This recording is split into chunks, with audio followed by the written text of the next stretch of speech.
The sound of his child crying ate away at Mr. Bennet's heart, but the reason behind her tears caused him the most pain. A young man in the prime of his life, the distraught gentleman now called himself a widower and a single father of a motherless child. His wife, the late Mrs. Frances Bennet, née Gardiner, and his firstborn child Jane had perished in a carriage accident a little more than a fortnight ago. Such pain, unlike anything he had ever known, filled his world. Bennet had never suffered a large family. An only child, he lost his parents to a carriage accident over a decade prior. He had steeled himself against the ensuing pain as best he could, for that was what everyone expected of him. Though his sadness was insurmountable, he had held back his tears with great fervour, because that was what grown men did. They did not cry. A world without his parents had come upon him in an instant. Yet it was not enough time for him to truly grieve their loss, for, despite Bennet's carefree ways, he had been thrust into a position of power as master of Longbourn village in Hertfordshire, where people depended on him for their livelihoods. A sense of guilt had also compounded his suppressed grief, guilt that he had not taken his role as the future master of Longbourn more seriously when he should have by learning what he needed to know from his father. Guilt that he, therefore, had disappointed his father by choosing the gaieties of youth and caprice over the responsibilities of an only son and future heir. Faced with the daunting task of managing an estate, another more life-altering challenge awaited him mere months after his parents' deaths, a forced marriage to a young woman from the nearby town of Meryton who was with child.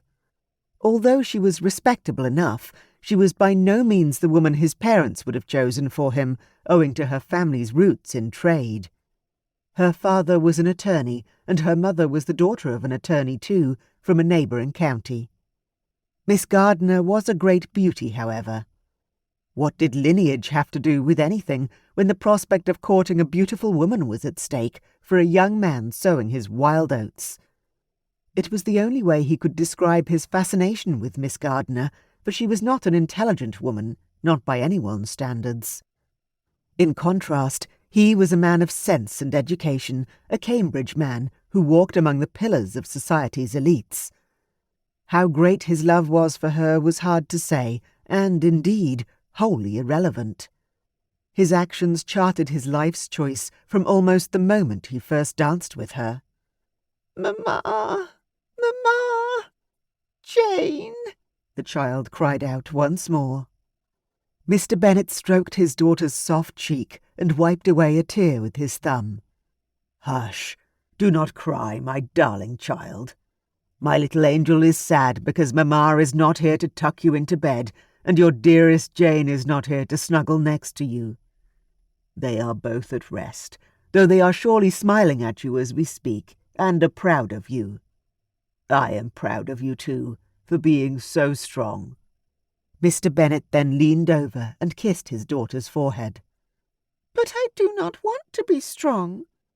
I want my Mamma and Jane," the little girl replied. "Yes, I know, my dear, I know." "Will you stay with me tonight, Papa?"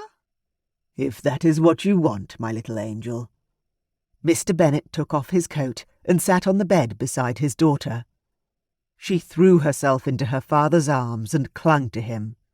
"Promise you won't leave me too."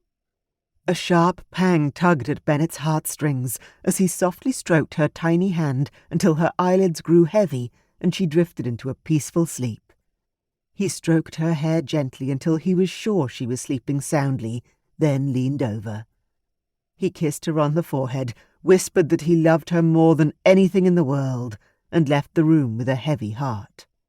No, Thomas Bennet had not cried when he lost his beloved parents in a carriage accident more than a decade ago.